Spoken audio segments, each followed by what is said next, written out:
हरिओम श्रीराम अंबज्ञ। मी सचिन सिंह माटेकर, नेरूळ उपासना केंद्र। आज मी जो अनुभव सांगणार आहे तो कोरोना काळातलाच आहे। झालं असं की 31 एप्रिल 2020च्या दरम्यान रात्री 1:30 वाजता माझ्या बाबांना अचानक त्रास होऊ लागला आणि तोंडातून फेस वगैरे येऊ लागला।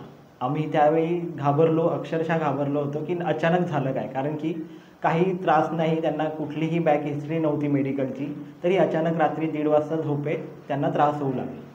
त्याच्यानंतर काही मित्रांच्या मदतीने आम्ही त्यांना हॉस्पिटलमध्ये नेलं जवळच्या।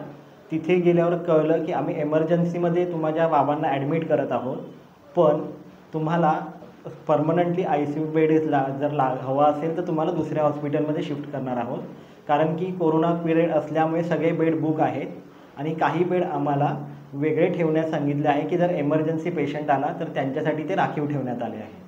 त्यामुळे आम्ही तुम्हाला आता अवेलेबल करून देऊ शकत नाही ICUमध्ये बेड, त्यामुळे तुम्ही दुसऱ्या हॉस्पिटलमध्ये शिफ्ट करेपर्यंत आम्ही त्यांना एमर्जन्सी वॉर्डमध्ये ठेवत आहोत। ते झाल्यानंतर जेव्हा मग आता मी करणार काय, आपल्याला पर्याय हाच होता की बापूंना हाक मारायची।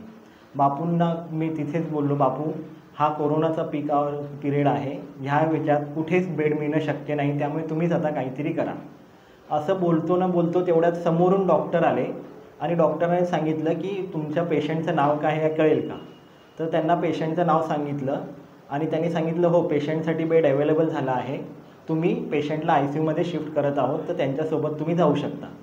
आता हे कसं झालं, तर त्याचवेळी बापू कृपेने माझा मित्र जो आमच्यासोबत वडिलांना घेऊन हॉस्पिटलमध्ये आला होता, त्याचा एक मित्र त्या हॉस्पिटलमध्ये ॲडमिनिस्ट्रेशन डिपार्टमेंटमध्ये कामाला होता, त्यामुळे त्यांनी त्याला फोन केला रात्री 1:30 ते 2च्या दरम्यान।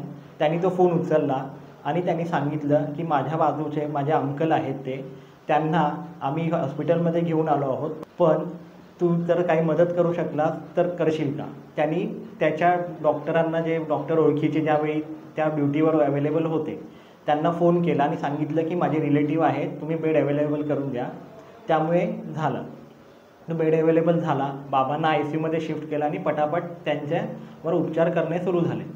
ही बापूंच्या कृपेने वेळोवेळी पटापट आपल्याला मदत मिळत गेली आणि त्यांच्यावर वेळोवेळी उपचार झाले आणि ते सुखरूप परत घरी आले।